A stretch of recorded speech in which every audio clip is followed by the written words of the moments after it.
जी, गृहस्थ आश्रम में जाने से पहले अपने जीवन साथी से ऐसे कौन से प्रश्न पूछने चाहिए जिससे हमें पता चल जाए कि हमारे अनुकूल है या नहीं? भगवान से पहले प्रार्थना करनी चाहिए। आपके प्रश्नों से क्या होगा, हम गलत उत्तर दे दें तो क्या आप मान लेंगे? मान लो जैसे हम आपसे पूछ रहे हैं, आप ब्रह्मचर्य हैं, आपने कभी किसी को नहीं स्वीकार किया, तो आप कहेंगे मैंने किसी को नहीं स्वीकार किया, तो झूठ भी तो बोल सकते हैं। तो हमें भगवान से प्रार्थना करनी चाहिए कि हे भगवान, मुझे ऐसा जीवन साथी दो जो हमारे मनोनुकूल हो और धर्म के अनुसार चले। भगवान, अब तो बड़ा कठिन है, अब तो ऐसे जीवन साथी मिलने ही कठिन है, क्योंकि एक बच्चा 4 लड़कियों से संबंध बना चुका है, एक लड़की 4 बच्चों से संबंध बना चुकी है। बॉयफ्रेंड किया, ब्रेकअप, फिर दूसरे से, फिर ब्रेकअप, तीसरा बॉयफ्रेंड है, बोले चौथा बॉयफ्रेंड है। तो ये व्यभिचार प्रवृत्ति जिसकी बन चुकी है, वो भला एक पुरुष में कैसे टिक पाएगी? तभी तो देखो बहुत गंदगी फैल रही है, पति पत्नी के संबंधों में कड़वाहट आ रही है। 1 साल नहीं हुआ डिवोर्स हो गया, क्या हो रहा है? ब्याह हुए 1 साल नहीं हुआ डिवोर्स हो गया, ये क्या हो रहा है? या पत्नी पति को मार डाल रही है, या पति पत्नी को मारे डाल रहा है। ये सब क्या है? व्यभिचार प्रवृत्ति के कारण ही तो है। तो बच्चे इस बात को समझ नहीं रहे हैं। आज वो एक बच्चा कह रहा था एक दिन कि जिसके गर्लफ्रेंड ना हो तो लोग उसको बहुत, मतलब मित्र लोग उसे बहुत नीचा समझते हैं। मतलब वो अपना गर्व से वर्णन करते हैं कि मेरे 5 गर्लफ्रेंड है, उसे गर्व समझ रहे हैं। तो आजकल तो बच्चा की ये प्रश्न पूछो कि तुम पवित्र हो, तब तो तुम जीवन भर संशय में बने रहोगे। भगवान से प्रार्थना करो, पहले तुम पवित्र हो, पहले अपने को ब्रह्मचारी बनाओ और फिर भगवान से प्रार्थना करो कि हे नाथ, मुझे ऐसा जीवन साथी दो जो हमें धर्म के अनुसार आप तक पहुंचा दे, भगवत प्राप्ति करा दे, ऐसा जीवन साथी दो। तो ऐसा बच्चा चलना, भगवान से बकाया कोई प्रश्न मत करो। और जब हमने हाथ पकड़ लिया और हाथ समर्पित कर दिया, तो फिर दूसरे की तरफ देखे ना, अपने पति पत्नी से प्यार रखे, यही हम चाहते हैं। बाद में नहीं तो फिर जीवन बर्बाद हो जाएगा। अब तो भगवान से ही प्रार्थना करो कि वही सही मार्ग में हमें ले चलने वाला साथी, जीवन साथी दें, तो भगवान ही कृपा करें। नहीं तो बड़ा अपवित्रता फैल रही है, नशेबाजी, चाहे बच्चा हो चाहे बच्ची, व्यभिचार, ये खूब फैल रहा है, खूब फैल रहा है। ये बड़ी हानिकारक है हमारे भारत देश में। पवित्रता पूर्वक गृहस्थ धर्म निर्वाह करने की जो पद्धति है, उससे बिल्कुल खिलाफ पद्धति चल रही है। खुशी लड्डा जी, भीलवाड़ा से। राधे राधे महाराज जी। महाराज जी, जब मन में संदेह या विश्वास की कमी हो तो क्या करना चाहिए? नाम जप, नाम जप से बुद्धि पवित्र होती है, पवित्र बुद्धि से संशय का नाश होता है, पवित्र बुद्धि में ही विश्वास जागृत होता है। तो हमें परम पवित्र मंगलमय भगवान का नाम निरंतर अपनी जिह्वा से लेने का अभ्यास करना चाहिए, जिससे हमारी बुद्धि विवेकवती हो जाए। बुद्धि तो सबके पास है, पर विवेक नहीं है। होए विवेक तो मोह भ्रम भागा। अगर विवेक हो जाए तो सब संशय नष्ट हो जाएगा, सब अविश्वास नष्ट हो जाएगा, परम विश्वास, दृढ़ निश्चय जागृत हो जाएगा। इसलिए नाम जप करो। किसका प्रश्न है? हाँ, नाम जप करो। नाम जप करने से संशय और अविश्वास इसका नाश हो जाएगा, निश्चय और विश्वास जागृत हो जाएगा। जी। डॉक्टर विष्णु सक्सेना जी। जी। राधे राधे महाराज जी। महाराज जी, आप कह रहे हैं कि आप जीवन भर देश विदेश में प्रेमी प्रेमिका, नायक नायिका के भौतिक प्रेम पर ही कविताएं लिखकर आप अंतर्राष्ट्रीय कवि हैं, श्रृंगार रस के, कह रहे हैं। महाराज जी, मुझ अधम को कोई ऐसा उपाय बताएं कि भौतिक प्रेम आध्यात्मिक प्रेम में बदल जाए और मेरी इससे कविताओं कोई को। लाभ तो मिलेगा नहीं, भले तालियां मिल जाएं, संसार के 4 लोग तुम्हारी वाहवाही कर दें, लेकिन इससे सत्य वस्तु तो मिलेगी नहीं। ये विलासिता के गान करने से 4 लोग संसारिक वाह वाह कह सकते हैं या हर्षित हो सकते हैं, लेकिन ना तुम्हें मन की शांति मिलेगी, ना औरों के मन की शांति मिलेगी।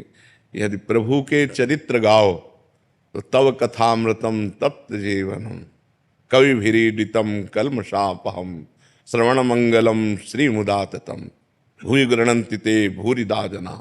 वो बड़े महामहिमा में दानी माने जाते हैं जो दूसरों को भगवान की चर्चा सुनाते हैं। कल्मषापहम, भगवान के पावन चरित्र सुनते ही हृदय निष्पाप होने लगता है, जीव को मंगल की प्राप्ति होती है, आनंद की प्राप्ति होती है। तो हमें लगता है कि सबसे बड़े नायक भगवान हैं और सबसे बड़ी नायिका उनकी प्रिया जो हैं।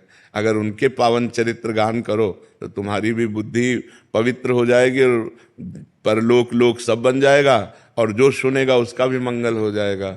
तो अब सुधार कर लो, नाम जप करो और भगवान के सिया राम राधे श्याम शिव पार्वती इनके पावन चरित्रों का गायन करो, जिससे तुम्हारी वाणी पवित्र हो जाए, लोगों के कान पवित्र हो जाएं और जीवन दोनों का मंगलमय हो जाए, कथन करने वाले का और श्रवण करने वाले का। ये पांच भौतिक शरीरों की सुंदरता क्या, जो क्षण में नष्ट हो जाए उसका क्या गान करना। ये मलमूत्र का भांड शरीर, इसका क्या गान करना। गान करना तो चिदानंद भगवान का गान करे, जिससे हमारा जवान और कान दोनों मंगलमय हो जाए, दोनों पवित्र हो जाए ना। अब नाम जप करो और भगवान का चरित्र गाओ तो जीवन पवित्र हो जाए। नहीं क्या, चार पैसे मिल जाएंगे, लोग तालियां बजा देंगे बस, और क्या है। मरोगे तो न तालियां साथ जाएंगी, न पैसे साथ जाएंगे, न नायक नायिका साथ जाएगी, भगवान का चिंतन जाएगा, भगवान का भजन साथ जाएगा। तो हमें लगता है कि रुपया ही सब कुछ नहीं है। भगवान के सहारे हो जाओ और भगवान का यश गाओ तो लोग परलोक सब। थोड़ा कभी बीच में किसी भक्त का पावन चरित्र गा दिया या किसी का तो चलेगा, लेकिन प्रारंभ और अंत ये भगवान से हो तो बीच वाला सब भगवान ही माना जाएगा, क्योंकि हर स्त्री पुरुष के रूप में भगवान ही विराजमान है। हमारी बात समझ रहे हो। अगर अपने प्रोग्राम का प्रारंभ करो भगवान से और अंत करो भगवान में, और बीच में नायक नायिका का कर दो तो भी चलेगा। नहीं, प्रारंभ भगवान से करता हूँ। हाँ, क्योंकि भगवान के बिना जीव खुलना ठीक नहीं है। भगवान से प्रारंभ करो और अंत भी भगवान में करो, और बीच का रहने दो। जो आप गान करते हो और उसे भी भगवान को समर्पित कर दो कि जो हमें सेवा दी है वो मैं कर रहा हूं, तो वही भजन बन जाएगा आपका। ठीक है। रोहन जी बिहार। राधे राधे महाराज। महाराज जी आपके चरणों में कोटि कोटि दंडवत प्रणाम।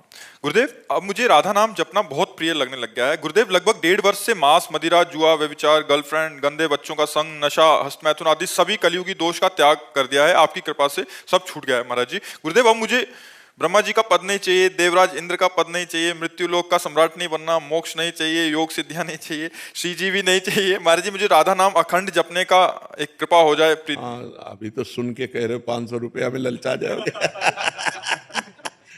इतने बड़े त्याग की बात। रास्ते में 500 का नोट पड़ा हो तो कदम नहीं आगे बढ़ाओगे क्यों? इतनी कृपा कर दीजिए महाराज। नहीं, ये तो सुन के आप बोल रहे हो, हम असलियत की बात कर रहे हैं कि अगर रास्ते में अकेले जा रहे हो, 500 का नोट पड़ा हो तो कदम नहीं बढ़ेंगे आगे। जहाँ ये स्थिति जो है, जो आप जो बोले, ये भगवत प्राप्त महापुरुष की स्थिति होती है। जो भगवान सच्चिदानंद में चित्त को डुबो दिया है, अब उसे न पारमेष्ठम न महेंद्र धिष्णम न सार्वभौमम न रसाधिपत्यम न योग सिद्धिर अपनर्भवम वाह। उसे ये सब नहीं चाहिए। न ब्रह्मा का पद चाहिए, न देवराज इंद्र का पद। क्यों? क्योंकि वो ब्रह्मा को भी दुर्लभ जो भगवदानंद है वो उसे प्राप्त हो गया है। अच्छा रसगुल्ला और सब भोजन हो तो भगवान को भूल जाएंगे। वहां कह रहे ब्रह्मा का पद नहीं चाहिए, योग की सिद्धि नहीं चाहिए, देवराज इंद्र का पद।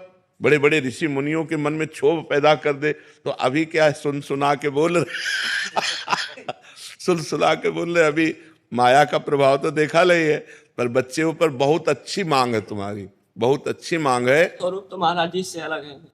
स्वरूप भी अलग है। हमने बहुत अच्छा है, बहुत बुद्धि काम कर रही तुम्हारी। नाम जप करते रहो, ठीक है। हाँ, खूब नाम जप करते रहो। बहुत बढ़िया है, बहुत बढ़िया।